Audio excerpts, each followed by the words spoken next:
Now, from the most trusted names in local news, KDPG Sunday Edition. Good morning and welcome to the KDPG Sunday Edition. I'm Stacy Smith, and this morning, our continuing coverage of the Democratic campaign for the United States Senate in the May 18th primary. 2 weeks ago, Senator Arlen Specter, the incumbent who last year changed his political party registration back to Democrat from Republican, appeared on this broadcast. This week, we welcome his opponent in the Democratic primary, Joe Sestak.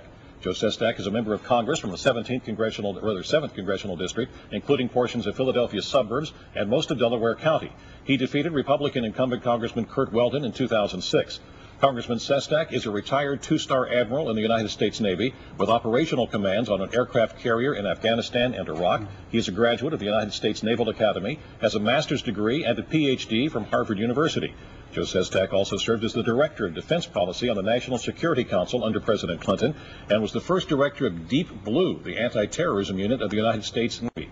He lives in Edgemont Township, Pennsylvania. He is married and has one daughter. David Trivin, the executive editor of the Pittsburgh Post-Gazette, joins us for this morning's discussion. Congressman, thank you so much for being with us this morning on the KDPG Sunday Edition. Thanks for having me. The first question is, why do you think people of Pennsylvania should turn Arlen Specter out of office? People have lost faith. Those in Washington, D.C. The people have been there for about 30 years. Somehow they got us into this problem. How can you expect them to fix it? So they've lost trust, and I want to restore that trust by having principle matter more than politics. I think too many politicians would switch their parties or change a position to keep their position. But the principle I'm fighting for is trying to change the focus of Washington to the policies that affect working families. For example, the majority of working families in Pennsylvania work in a small business. I'm vice chairman of the Small Business Committee for a reason. If we gave a tax credit to every small business, we'd soak up 5 million of the unemployed in 2 years. So we have to change the focus of Washington to where the working family is, but do it in a way that's principled. And that's what I want to do, is earn their trust, to be their senator, willing to lose my job over what's right for them. Do you reject the notion of being called a liberal? Yeah, I don't consider myself a liberal or conservative, a very pragmatic person. Look, in the military, everybody has health care, and the dividends that accrue to this nation are immense by healthy, productive warriors. Also, we don't get you above a certain level in rank or rating until you've earned an associate's college degree in technology at LERS, and so come on in and get a pension. Those are pragmatic things. Now, it's landed me in the Democratic Party, often progressive, but it's very pragmatic. I also believe in fiscal prudence. So what I think I am is pragmatic. Why? I believe working families, just like the sailors in the Navy, are the engine of our economy here in Pennsylvania. The sailors took care of the mission if you invested in them well. That's just pragmatism. You call it pragmatism. The question I have for you to one area here, can you be elected in the general election in the state given your stance on abortion, where you have the 100% rating from the people who want to do away with the abortion laws, and also your stance on gun control? Without a question. Look, Pennsylvanians are independent-minded. I sit down every quarter and sit with those who have a different position than me, for example, on abortion. But then when you look at even the general election results thus far, Pat Toomey gets 50% of the vote against Arlen Specter, but only 33% of the vote against me. People aren't single issue anymore. They've been hurt too bad by the policies of the past 8 years to say, oh boy, mackerel, my job, my health care, the educational opportunity of my kids, now that Wall Street was permitted to be deregulated by Arlen Specter and Rick Santorum. No, they're looking for somebody who understands what it's like to be a person of the working family, will fight for them. No, I think they respect someone who at least say, here's where I stand on an issue, and I won't change it after an election. That's why I'm not running for my congressional job simultaneously, even though I could. I want to demonstrate to people it's about them and public service, being a public servant, not a politician. Are you running against Senator Specter as a Democrat or Senator Specter as a Republican? I'm against Arlen Specter as Mr. Specter, because he has switched parties and positions based upon what might help him keep his job. And he said that. He said, look, I'm switching parties because my prospects are bleak against Pat Toomey. He took a poll, he said. Then he switched his position on public option after I said I'm getting in the race, even though he said he was opposed to it.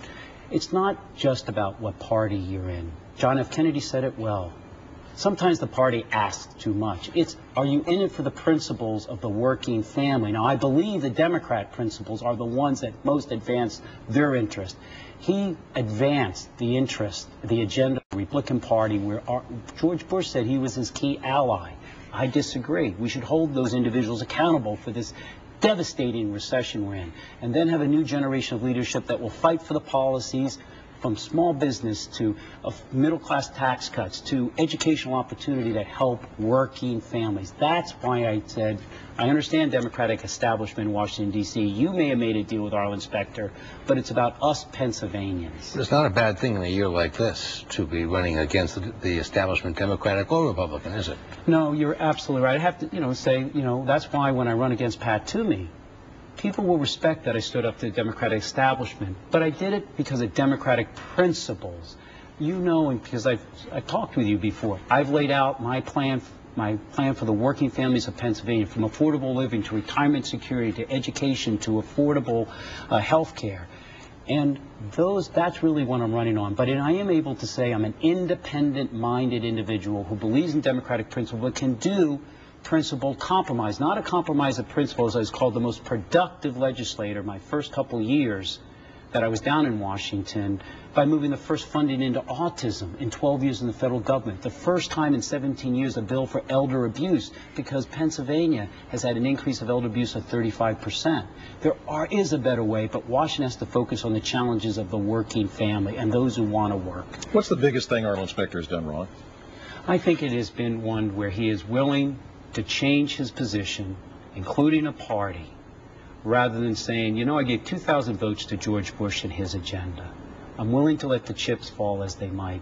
Look, in the military, you really respected a captain of a ship, no matter if they're hard, medium, or anything, or easy, if you could trust them. Pennsylvanians have lost the trust in Washington, D.C. they say is broken.